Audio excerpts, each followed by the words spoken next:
Oi, galera bonita do meu coração, que saudade de vocês. Estou aqui hoje de novo, professora Kátia, para falar para vocês sobre o capítulo 11, a aula 11 do livro de vocês, referindo-se aí a esse período de quarentena, é a nossa quarta aula à distância, né?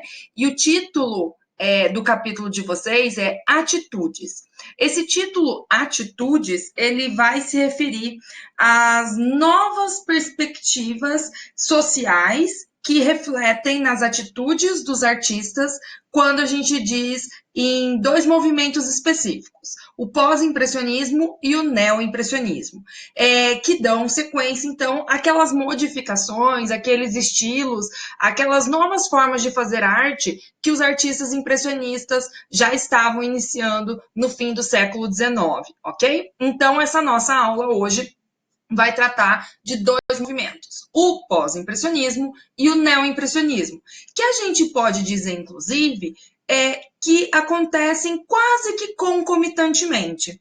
Agora, no final desse século XIX, tantos artistas que vão produzir obras impressionistas vão conviver com artistas que produzem obras pós-impressionistas e artistas que produzem obras neo-impressionistas. Poxa vida, professora, aí assim fica um pouco difícil saber o que é uma coisa e o que é outra, né?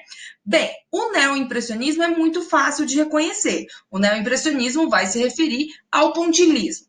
O pós-impressionismo, ele já é um pouco mais complicado, porque a gente não vê quase uma característica geral passando pelo pós-impressionismo. Nós vamos dizer que esse movimento é um movimento heterogêneo. E sendo heterogêneo, é meio difícil de identificá-lo. Então, aqui, consequentemente, nós vamos precisar saber quais são os artistas específicos desse movimento, ok? Bom, vamos começar falando dele, então. O pós-impressionismo. Esse movimento que ele vai receber a sua denominação em 1910, mas ele começa a acontecer já em 1880, quando alguns artistas inspirados pelo impressionismo querem fazer diferente. E aí a gente vê esses artistas não sendo organizados em um único grupo, como está dito aqui nesse quadradinho roxinho. A gente não chama eles pela forma com que eles se organizaram em conjunto, mas a gente diz que eles estão num movimento que que os críticos de arte os colocaram ali. Eles desenvolvem, então, individualmente a sua poética de trabalho, muitas vezes isolados, e têm uma certa autonomia. Não tem uma obrigatoriedade de fazer como os impressionistas faziam. Os impressionistas, eles faziam a sua arte inspirados na impressão da luz nos objetos. Aqui, os pós-impressionistas, eles estão avançando no sentido de ainda trabalhar com a luminosidade, mas agora cada um deles desenvolvendo a sua própria poética de trabalho, ok? Então, em 1910, acontece uma exposição que vai ser denominada pelo crítico de arte, o Roger Fry, de Manet e os pós-impressionistas, porque ele já reúne aí algumas obras de outros artistas que não eram os principais expoentes do impressionismo. Lembrem-se lá do impressionismo, o Claude Monet é o principal deles.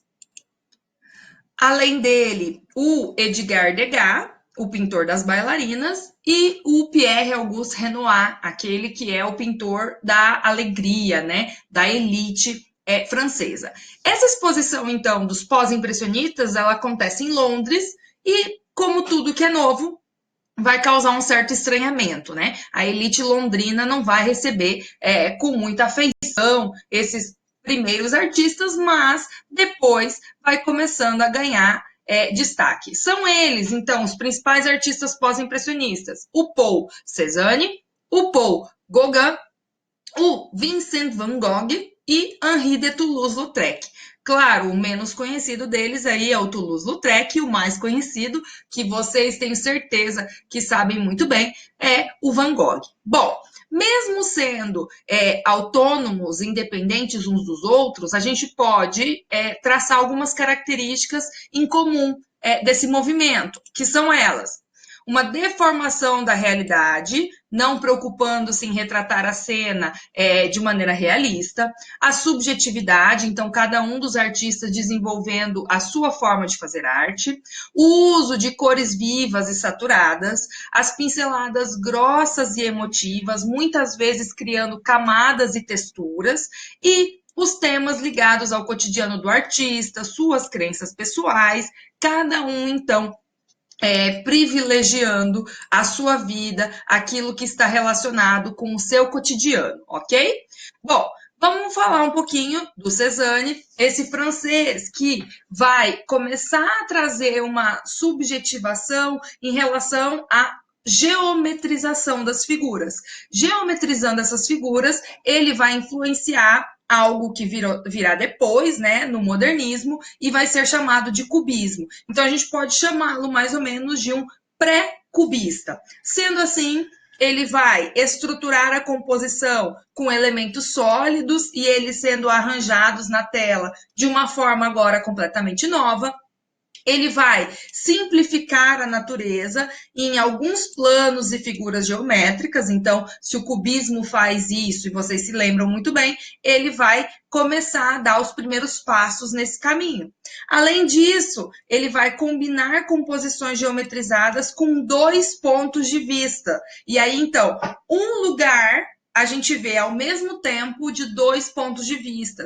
Esse jogo, essa brincadeira com os planos de frente, de fundo, vão trazer aí esse elemento geometrizado, ok? Ele queria registrar aquilo que era eterno na natureza e não o passageiro. Por isso que ele se diferencia dos impressionistas. Como os impressionistas queriam retratar aquele momento, de alguma forma a gente pode dizer que eles retratam o passageiro. Aqui, o Cézanne quer eternizar as suas imagens, as suas visões. E aí, eu trago para vocês o primeiro elemento dessa obra, os banhistas, ou as banhistas, né? Que aqui a gente já vê alguns planos geometrizados, ou seja, nós conseguimos traçar algumas formas geométricas. Aqui também, nas árvores, a forma com que se simplificam o corpo humano, tudo isso, essa simplificação que beira a geometrização é o que vai influenciar depois, então, o cubismo. Aqui, mais evidente, né? A gente pode perceber com mais detalhes a geometrização dessas figuras, o uso dessas cores que querem trazer, então, a representação daquilo que está sendo colocado.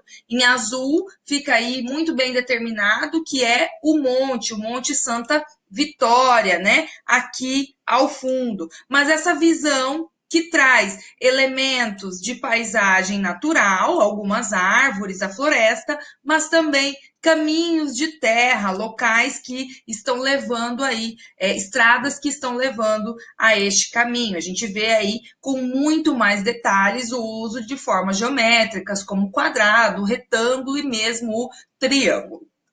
Aí a gente tem a natureza morta com maçãs e laranjas. É muito evidente, muito claro, muito fácil de identificar os elementos geometrizados redondos. Essas frutas, né, elas representam esse elemento geométrico circular. Mas o que nos chama atenção é o fundo, como eu disse para vocês, esse jogo que ele faz com o fundo, que ele vai geometrizar, não dá muita atenção para ele, e uma marca da forma com que esse pano aparece, a toalha de mesa aparece aí toda meio dobrada, que parece muito mais um papel amassado do que um tecido esvoaçante. Isso é algo também que demarca a geometrização. Bom, deixando o Cézanne para trás, a gente fala do Gauguin. O pessoal pode chamar também de Gauguin, né? Não tem problema algum. É a forma abrasileirada de pronunciar o nome deste francês, que vai influenciar o fauvismo. E aí não se esqueçam, o fauvismo, uma vanguarda modernista, a arte das feras, vai trazer as cores com muita ferocidade, então, de certa forma, ele também vai trazer o uso muito livre, muito libertário da cor, né? O Gauguin, então, é um pintor que começa a fazer os seus trabalhos de forma muito amadora e depois desenvolve, ganha aí um maior entendimento ao se juntar, ao conhecer tanto Van Gogh quanto Cézanne. A gente diz também que ele se aproxima do estilo simbolista, e os simbolistas são aqueles que vão trazer agora elementos simbólicos para retratar alguma ideia. Então, por exemplo, a cruz é um elemento simbólico do cristianismo e de outras religiões que vão representar algo por trás disso. Então, a gente vai começar a ver como o Gauguin traz a simbolização das figuras, né? Suas cores vão ser puras, muito puras, e muitas vezes deixando de refletir a realidade da natureza. As composições que deixam de lado a profundidade, porque está preocupado em simbolizar, começam a ter uma linha de contorno bem definido, até porque para a gente fazer, ó, uma cruz, eu preciso fazer as linhas de contorno, ficou parecendo um símbolo demais, né? Vocês sabem muito bem que a professora aqui, ó, é muito ruim de desenho. Muitas cenas carregadas de história, de alegorias, simbolismo, interpretações ocultas, isso é muito interessante. E a gente pode dizer que as cores para o Gauguin funcionaram como personagens nas histórias. Então, a cor amarela, a cor azul é um símbolo, né? E aí relaciona-se a teoria das cores, a forma com que nós sentimos as cores e como elas representam para nós. As obras dele mostram a liberdade e retratam as pessoas que viviam distantes da civilização ocidental. Aqui temos algo muito interessante. O Gauguin, ele vai viajar para vários lugares do mundo e ele vai ficar um tempo no Tahiti. E lá ele vai, então, trazer um pouco do primitivismo que começa a pairar, que começa a rondar por esses artistas, ok? Bom, aqui, muito interessante, a gente pode fazer uma análise muito profunda do Cristo Amarelo, que infelizmente não dá tempo de eu fazer isso para vocês agora, mas vou deixar a pergunta para vocês, e eu acho que a gente já falou sobre isso ano passado, o que representa, que simbolização tem o Gauguin pintar esse Cristo amarelado, tá? Então, percebam também a simplificação nas figuras, o uso da linha de contorno e o principal destaque aqui é a cor que ele retrata Cristo. Ele vai trazer Cristo novamente numa simbolização agora amarelada e não sendo exatamente Cristo, né? Aqui não é o personagem principal que a gente vê retratado como Cristo, mas esta figura humana representa agora Cristo. Ele está ali no Tahiti, como eu disse, e ele pinta esta obra de onde viemos, quem somos e para onde vamos, no qual há alguns totens, algumas alegorias, né, desse lugar, dessa civilização que foge, então, do Ocidente. Um dos quadros mais caros da história, né, vendido aí por 300 milhões de dólares, é o Nafé Afá Ipoipo, Quando Você Vai Se Casar, que traz aí a simbolização do papel feminino numa civilização que está distante, entre aspas, da civilização dita ocidental, né? Bom, aí a gente chega naquele que é o mais conhecido de todos, vocês, claro, vão se lembrar do Van Gogh pela sua famosa A Noite Estrelada, mas muitos não sabem, muitos outros já sabem que o Van Gogh tem 4 fases na sua vida, né? E ele vai influenciar aquilo que a gente tem como o expressionismo, a expressão das suas emoções, principalmente por causa do seu Noite Estrelada. Ele é um exemplo de artista que reflete na obra todo o seu universo subjetivo. Então, cada fase das suas obras representa uma fase da sua vida. Tem uma carreira artística bem curta, por causa das suas intempéries emocionais, e o seu trabalho autoral expressa seus sentimentos e, claro, a sua loucura. Ele tinha aí algum distúrbio emocional e psicológico, que alguns dizem que seria apenas uma depressão, outros dizem que seria um bipolarismo, né? Então, há uma dificuldade de expressar o que seria a sua dificuldade mental, intelectual, emocional. O trabalho está ligado às suas emoções, aos seus sentimentos, e algo que o Camille Pissarro vai dizer é muito interessante. Muitas vezes eu disse que esse homem iria ou enlouquecer ou nos ultrapassar. Nunca previ que faria as duas coisas. Então, ele nos deixa bem malucos para interpretar suas obras, ao mesmo tempo que ultrapassa os artistas que já estavam produzindo ao mesmo tempo que ele. É muito interessante, né? Na sua primeira fase, ele vai desenvolver um trabalho com os mineiros, né, no interior da Bélgica, e o convívio com esses mineiros vai trazer obras carregadas de sentimentalismo, carregadas de emoção, e esse ambiente muito escurecido, que quer retratar a vida difícil dessas pessoas trabalhadoras. Aqui a gente tem, eu destaquei para vocês como o principal quadro dessa fase, os comedores de batata, que mostra a família aí alimentando-se deste alimento que é muitas vezes mal visto, né? Quem come batata nesse período de final do século XIX reflete a sua condição de pobreza, né? Então, ele demarca isso com um sentimentalismo muito grande, uma depressão muito grande dessas pessoas.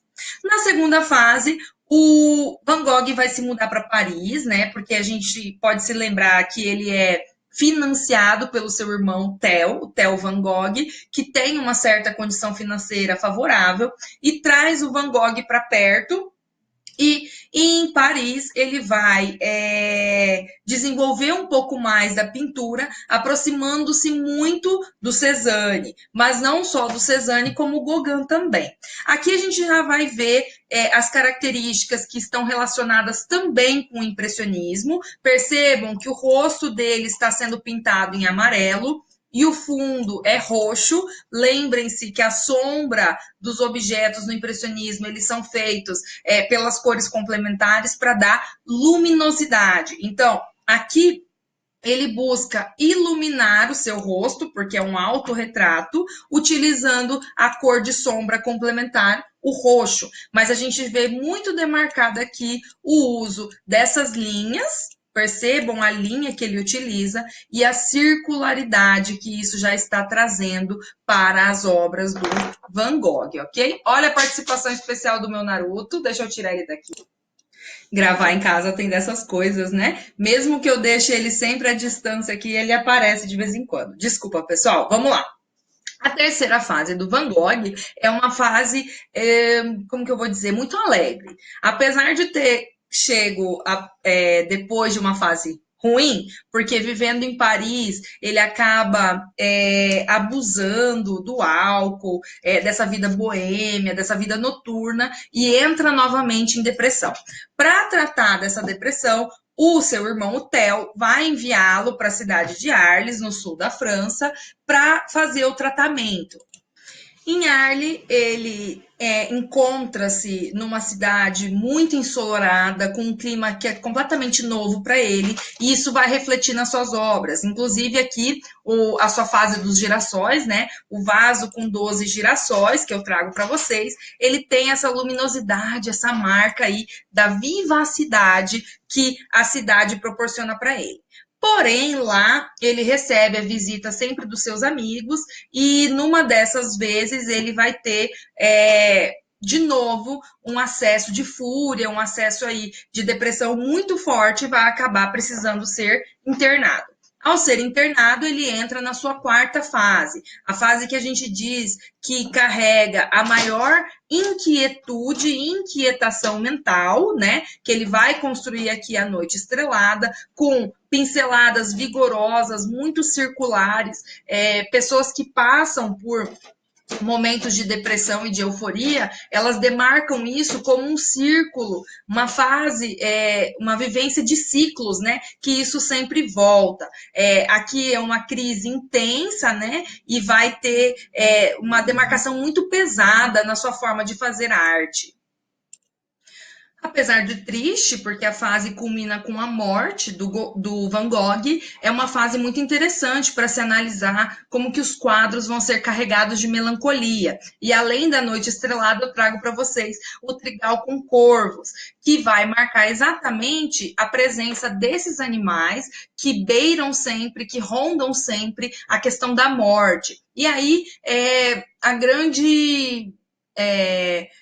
duplicidade no entendimento da morte do Van Gogh, que uns dizem que ele suicidou-se, outros dizem que ele foi assassinado, mas a forma dele retratar sempre esse corvo beirando a sua vivência é a forma com que ele tinha de dizer que a morte estava o tempo todo beirando a sua vida. Bom, aí a gente chega no Toulouse-Lautrec, que mais na frente vai influenciar, então, o que é conhecido como arte nouveau, essa arte nova, que está relacionado com a Bela Época francesa e tudo mais. Já, então, que relaciona-se com a Bela Época, a gente vai ver ele mostrar exatamente como que estava Paris no final do século final do século XIX, no qual o desenvolvimento da eletricidade, das tecnologias, dos veículos de comunicação mais acelerado, tudo isso vai influenciar o Toulouse-Lautrec. É interessante demais analisar a obra dele, porque ele era um artista que tinha sofrido uma certa deformidade nas pernas, ele não tinha crescido muito, ele era baixinho, né? Bem baixinho. E ele vai viver nos cabarés. Por causa dessa sua deformação, ele acaba aí utilizando desta forma para poder ter uma relação com as mulheres. Então ele chega a ter durante um tempo um quarto cativo, né, lá no Moulin Rouge, e vai ser então o frequentador fiel ali assíduo. Ele pinta os ambientes, então, noturnos com muita dignidade e respeito, retratando todas as pessoas que se encontram ali. Homens, mulheres, clientes, dançarinas, com elegância e graça. A característica mais marcante é resumir as pessoas e os cenários em traços expressivos e manchas de cor. Por isso ele está inserido no pós-impressionismo. Aqui a gente tem no Moulin Rouge a dança, retratando não só a dançarina, mas também as outras pessoas que se encontram ali neste cabaré. Aqui os bastidores, né, onde as mulheres se preparam, onde as dançarinas se preparam para fazer as suas apresentações. Então ele mostra um pouco do que é visto por todas as pessoas que frequentam esse ambiente e também aquilo que não é visto por todas as pessoas. Aí a gente chega no neoimpressionismo, que, pessoal, atentem-se, pode ser chamado também de pós-impressionismo. Por quê? É um movimento que vem depois do impressionismo, mas recebe o termo neo para diferenciar-se daqueles 4 artistas pós-impressionistas, para mostrar que é um movimento separado, que vai ser chamado também, aumenta, que vai ser chamado também de divisionismo ou pontilismo. Divisionismo porque divide os tons em semitons na paleta para alcançar as cores que querem ser representadas. E pontilismo, exatamente, porque vai ser a arte dos pontinhos, né? Lembram-se, ano passado vocês fizeram uma arte, né, com os pontilismos, com esses pontilhados. Cronologicamente acontece ao mesmo tempo que o pós-impressionismo, né? Lembrem-se, entre 1880 e 1910, mas vai ser diferenciado pelo uso dos pequenos pontos. Bom, o desenvolvedor da técnica é o Georges Seurat, com a aplicação racional das pinceladas de tinta na tela em formatos lado a lado, ele vai trazer aqui o seu Banhistas em Asnières, que a gente, à distância, perde a noção desses pequenos pontos. Isso é exatamente o resultado dos estudos da ótica, que nessa ligação da visão com o nosso cérebro percebe que a distância, esses pequenos pontos se perdem, mas vistos na sua proximidade, podem ser muito bem entendidos, como é aqui o detalhe da técnica, né?